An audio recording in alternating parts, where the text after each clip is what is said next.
Ya karena mungkin terbentur orang tuanya nggak setuju itu ya kita cari lagi kayak seri petualangan cinta itu loh Mas. Petualangan gitu. cinta. Ya terus diteruskan lagi ya Mas. Nah, di situ Mas, kehidupannya ya kita kan juga kerja ya kuliah ya. Tapi kan di dalam kantor kan gitu. Tapi tetap kuliah kan gitu loh. Kerja di situ ya walaupun gaji pas-pasan sih enjoy aja. Tiap hari itu saya tiap hari ya hampir ya 1 minggu 3 sampai 4 kali itu mabuk terus ya.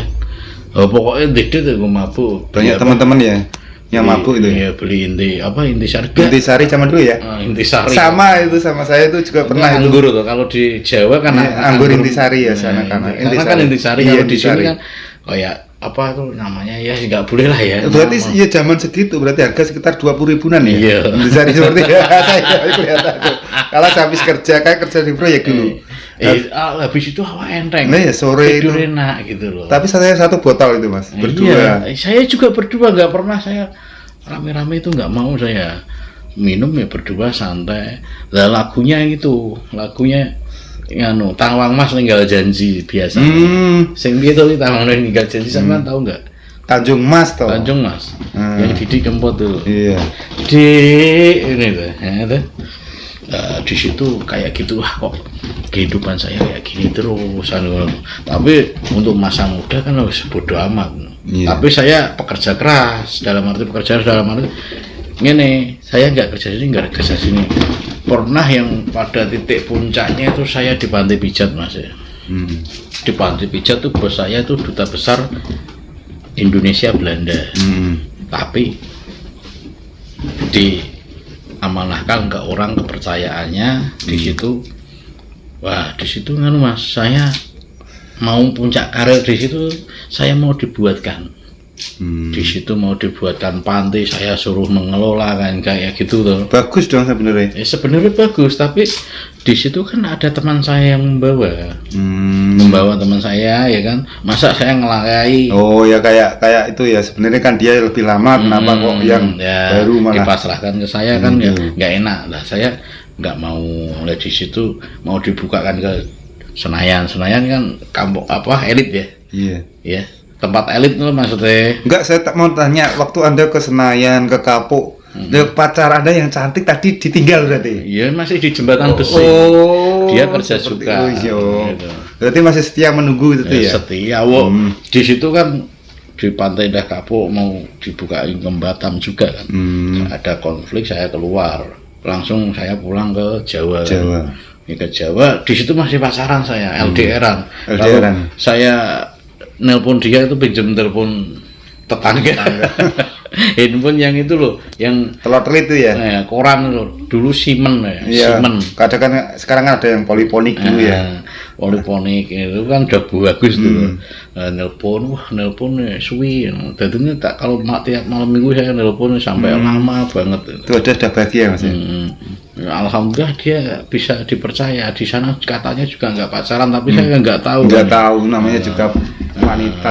Nggak tahu. Nah di sini saya memegang teguh janji suci yang pernah saya ucapkan kan gitu. Yovie Edono lah. Iya tuh. Iya. Memegang janji suci, ya kan. Pada akhirnya itu nggak tahu kenapa nggak ada hujan, nggak ada angin. Itu langsung ujuk-ujuk ngelamar itu. Saya ke sana.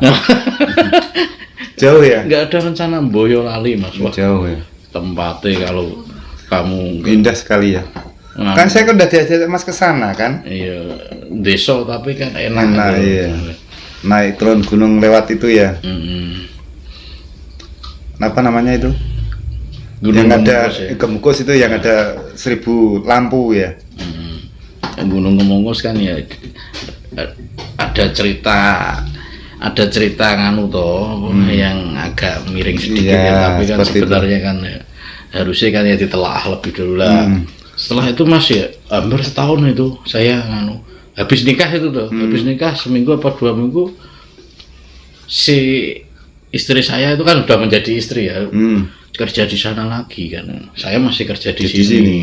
Berarti ya istilahnya ki suami istri LDR ya. Ya akhirnya ya rentang berapa bulan ya pulang sampai sekarang di rumah kan. Dan adalah di rumah kan dulu kan ngurmati mbah sama ibu tuh, di situ nggak ada laki-laki yang di rumah kan. Ya itu sedikit nganu ya, kalau perselisihan sih pasti ada. Wajar itu dalam rumah tangga seperti itu ya wajar lah. Ya kalau kayak saya sih ya nggak berat-berat amat sih ya, mau paling ya ekonomi kan gitu kan. Tapi tergantung kitanya mensifati kan. Ya alhamdulillah istri saya nerimo gitu, nerimo yang Bandung gitu. Ya seperti masih bersyukur mau punya istri yang mau menerima. Ya saya bersyukur, tapi tetangga kan nyukur ke. Iya wajar tuh Mas. Namanya juga tetangga kalau senang ya diomongin, kalau susah ya diomongin, ya seperti itulah. Wajar. Ya habis itu sampai kok kemarin cerita kok diusir itu ya. Oh itu seperti kemarin Mas ya, saya lanjutkan ya cerita saya. Waktu saya pergi ke Palembang kan istri saya kan seperti yang baru tahu saya sekarang ya, dulu katanya udah punya pria idaman lain gitu loh. Dan yang jadi curiga saya waktu saya mau pergi ke Palembang, buku nikah saya cari nggak ada, terus KTP saya hilang. Saya pergi ke Palembang ditanya, untungnya masih punya fotokopi KTP, tak kasih ke Mandore jedet. Ini delalah sampai saya di Palembang kerja seminggu, saya dapat panggilan dari pengadilan. Kirain panggilan dari Allah Subhanahu Wa Taala. Enggak, dari pengadilan. Kalau istri saya menggugat, terus saya kaget Mas. Oh, gitu. Kaget. Frustasi saya, kaget aku, bener kaget. Kok bisa gitu loh? Jadi rentan 3 bulan 4 bulan yang lalu sebelum saya pergi itu istri saya sama istilahnya gendoane itu udah daftar ke pengadilan tanpa sepengetahuan saya. Cara Jawa ini kan nyolong laku. Makanya dari itu, jadi waktu saya pergi ke Palembang masih jadi istri saya. Waktu saya pulang dari Palembang, saya sudah tidak jadi istri saya. Habis itu sampean kawin di situ lagi. Iya, saya kawin di situ. Dan netes satu itu Mas. Netes. Iya. Berarti sampean yang ngeri juga ya. Mengerikan. Perjalanan Rene iso netes ke. Perjalanan hidup yang sangat tidak mengenakkan Mas sebenarnya. Ya enak tidak ini tergantung persepsi kita, tergantung pandangan kita. Kita nggak bisa memandang seseorang itu dari 1 sampai 2 sisi. Mungkin beberapa sisi kan gitu Mas. Jadi kita bisa memilah-milah. Tapi kan pandangan orang lain kan kayaknya saya itu kesana mencolok punya anak, kesana mencolok punya anak. Pandangan seperti itu sebenarnya kan dalam hati kecil saya kan saya tidak menginginkan hal seperti itu, nah bener ya Mas? Iya tidak menginginkan, tapi kan sampai dia tetap mencolok marah ya. Iya. Itu tujuannya saya kan kepengen untuk satu yang seterusnya gitu.